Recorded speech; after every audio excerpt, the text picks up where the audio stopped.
ចាសួស្តីជំរាបសួរពុកម៉ែបងប្អូនចានេះគឺជាចាផ្កាចម្រុះម៉ាំចាជាធម្មតាចា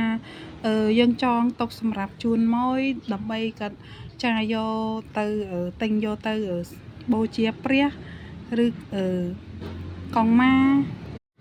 ចាសួស្តីពុកម៉ែបងប្អូនចាថ្ងៃនេះគឺជាថ្ងៃសិលចាថ្ងៃសុក្រចានេះគឺផ្កាស្រស់ៗសម្រាប់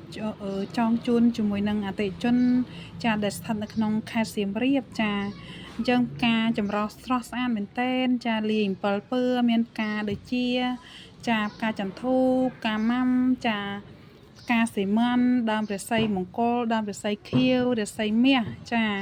ស្លឹកតើយហើយក៏មានជាមួយនឹងផ្កាស្បៃរឿងចាអញ្ចឹងផ្កាចន្ទូគឺមានក្លិនស្រស់វាមានរូបរាងស្រស់ស្អាតហើយក្លិនក្រអូបផងដែរចាអរគុណច្រើន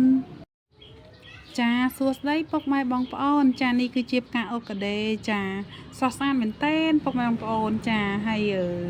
ថ្ងៃនេះគឺជាថ្ងៃសុក្រថ្ងៃសិលចាពុកម៉ែបងប្អូនចានេះគឺផ្កាត្រៀមសម្រាប់ចាចងជូនអតិថិជនចាយកចងជាបាច់អញ្ចឹងណានៅក្នុងខេត្តសៀមរាបយើងចាក្រុងសៀមរាបចាអរគុណច្រើនសំណាងល្អហេងសុខសប្បាយ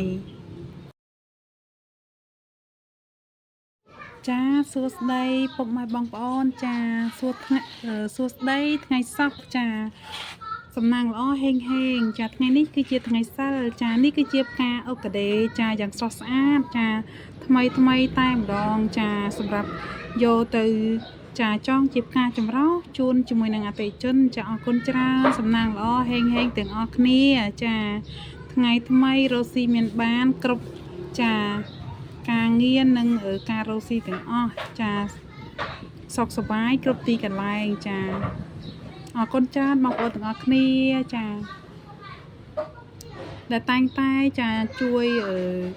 like ជួយ share ចាសួស្តីអរុនសួស្តីពុកម៉ែបងប្អូនទាំងអស់គ្នាចានេះគឺជាផ្កាអូកាដេចាយ៉ាងស្រស់ស្អាតចាហើយ